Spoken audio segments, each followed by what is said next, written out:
Teman-teman, apakah kalian tahu apa itu negosiasi? Negosiasi merupakan perundingan. Negosiasi dilakukan untuk menyelesaikan sebuah masalah. Dalam bahasa etimologisnya atau bahasa Inggris, negosiasi diambil dari kata negotiating. Artinya perundingan yang dilakukan oleh kedua belah pihak untuk mendapatkan kesepakatan bersama. Lalu apa itu negosiasi? Negosiasi merupakan aktivitas perundingan atau membicarakan sesuatu dengan pihak lain. Tujuan dari negosiasi ini adalah untuk mengetahui sudut pandang dari kesepakatan yang dimiliki oleh setiap pihak. Menurut KBBI sendiri, negosiasi adalah tawar-menawar. Nah, teman-teman, negosiasi juga harus ada tujuan. Kenapa harus ada tujuan? Karena segala sesuatu itu harus ada tujuan. Nah, salah satunya itu bernegosiasi. Ketika kalian mau pergi ke pasar, jangan sampai kalian bingung kesana mau ngapain, ya kan? Kalian udah datang tapi bingung mau ngapain nih? Kalau mau belanja, itu yang pertama. Yang kedua, jangan sampai kalian bingung membeli barang ketika negosiasi. Contohnya gini, ketika kalian mau beli sayur, tapi kalian malah datang ke toko bangunan, bukan ke pasar, kan itu salah. Artinya negosiasi itu harus ada tujuan terlebih dahulu agar terciptanya interaksi di dalamnya. Walaupun ada tujuan, nanti kalau udah tujuan kita pasti ada interaksi. Misalkan gini, Mbak, saya mau beli sayur sekilo. Nah, tapi gimana ya contoh interaksi dalam negosiasi?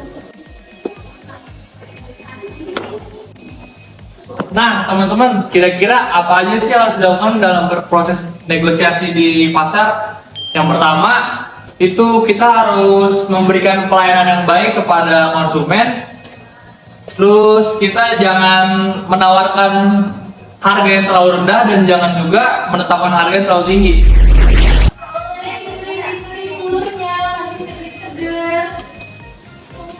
Boleh ibu mampir dulu. Berapa sekilo? Sekilo sekarang 2.000 betul. Ah, kita beli kemarin saya masih beli 15.000. Ah, ibu BBM aja udah naik bu sekarang. Ya udah bisa lah maksudnya 15.000 sekilo. Ah, belum bisa bu 15.000 mah. Sok atuh 23. Tadi saya ambil 23. Boleh. Berapa bu sekilo aja? Ya sekilo aja. Tadi saya cuma kayak dua-dua nih, gimana? Nggak apa-apa? Ya, itu nggak apa-apa kok. Dua-dua ya. Oke, mana, Pak? Makasih ya. Ya, makasih ya, Bu. Iya, makasih, Bu. Ya. Kita harus bisa membangun hubungan yang baik kepada konsumen. Kita juga harus bisa menawarkan harga yang seimbang dan adil agar kesepakatan dalam bernegosiasi yang ada di pasar dapat tercapai. Nah, ini adalah hal yang tidak boleh dilakukan saat bernegosiasi. Yang pertama, jangan terlalu tergesa-gesa atau terlalu terburu-buru dalam menawarkan sebuah produk. Yang kedua, jangan terlalu mudah menyerah untuk menurunkan harga terlalu rendah. Ayo, Bu, boleh dibeliin sembako yang murah-murah. Bu, mampir dulu Bu, sini Bu, sembakonya boleh Bu dibeli murah-murah loh Bu di saya harganya. Ini pulang sekilo berapa Bu? Sekilo sekarang 25 Ibu. Nah, itu 25 sih Bu, untuk ambil lah. Gak bisa Ibu dari sananya di segitu. Saya borong lah 10.000. Gak bisa Ibu, saya nanti gak dapet untung kalau 10.000 mah. Ibu, gak bisa Ibu. Ini mas, ibu saya beli nggak borong, nggak bisa ibu sok ibu cari di yang lain juga nggak segitu harganya ibu. Jadi nggak jadi aja bu. Si ibu nawar doang, beli juga enggak, mana nawar yang murah banget lagi. Kan saya nggak dapat untung. Tapi kenapa sih ya waktu proses negosiasi itu banyak yang ribut, Pak? Kira-kira kenapa sih orang tuh kalau lagi negosiasi itu banyak yang ribut gitu? Ribut ya kalau di negosiasi ya. Biasanya orang negosiasi itu kan katanya kesepakatan antara dua belah pihak ya. Nah, ketika ada konflik dalam negosiasi itu karena biasanya ada perbedaan sudut pandang. Karena menurut Hetman juga seorang ahli dari negosiasi dikutip dari buku negosiasi tahun 2020, dia menyatakan bahwa negosiasi itu kesepakatan antara dua orang dalam satu hal. Artinya Kalau tidak ada kesepakatan hilangnya akan terjadi konflik. Makanya itu kita selaku manusia jika mau bernegosiasi atau menawar harus mengetahui dulu ada juga etika untuk menawar. Kita harus mengetahui bagaimana harga pasarannya. Jangan masalah ceplos. Misalkan harga barang 30 juta, kita tawar cuma 1 juta. Kayaknya kan bisa menimbulkan keributan itu. Coba deh, kamu punya barang, jual ke saya. Ini berapa jam? Ini jam 1,5. Saya beli 20.000. Nggak boleh. Kan Pasti pakai duit. pasti kan bapak pasti saya merasa wah masa gitu sih pak. Saya beli mahal kok ditawar murah. Nah itulah konflik terjadi karena adanya perbedaan Pendapat dan sudut pandang. iya. Pak Azil, Ya. kira-kira bagaimana sih contoh proses perbedaan pendapat dalam bernegosiasi? Biasanya kalau beda pendapat itu bisa menciptakan kericuhan ya. Mana sih contohnya? Nah contohnya ini. Ya masa harga kok 25.000 turunin kayak gini? Berapa sih lu maksa saya buat turunin harga sih? Saya aja beli dari sananya segitu bu. Masa saya harus turunin harga 15.000? Saya nggak dapat untung dong bu kalau kayak gitu caranya. Ya kan konsumen juga punya hak untuk menawar. Saya juga nawar dengan baik-baik kan. Saya juga ngomong kenapa harganya segini. Padahal 3 hari lalu saya beli kayak segitu harganya. Loh orang harga BBM aja naik kok bu. Masa saya harus turunin harga segitu?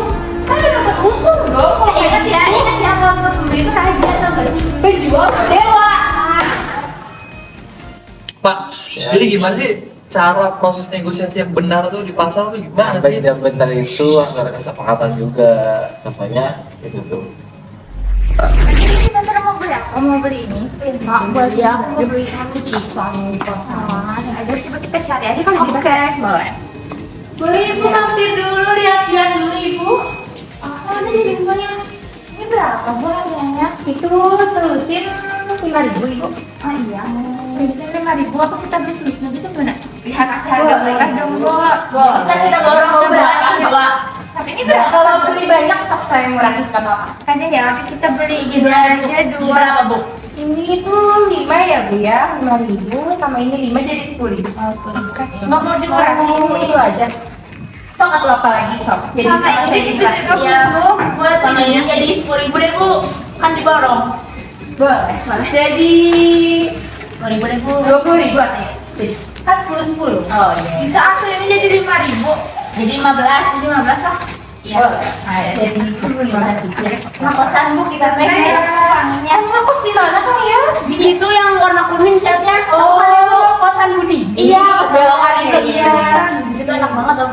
Iya. Aduh, benar ya bu sekarang udah pada masak. Sekarang udah masak.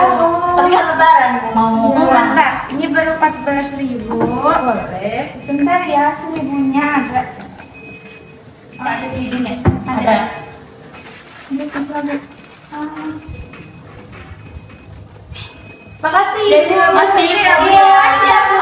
Semoga ya Bu. Sama-sama. Beli kok.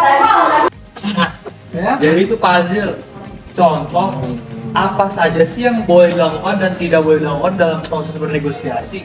Iya, ada beberapa hal yang perlu kita perhatikan ya, perlu kita negosiasi. Itu yang baik, yang benar. Oke, jadi teman-teman, tadi adalah bisa menjadi pembelajaran kita ya, agar bisa bernegosiasi dengan baik. Jadi saat ini kalian pasti akan bisa bernegosiasi dengan baik dengan orang-orang. Oke? Semangat. Pasarnya? Pasarnya?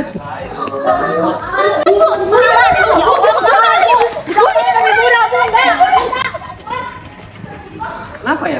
Kagak tahu.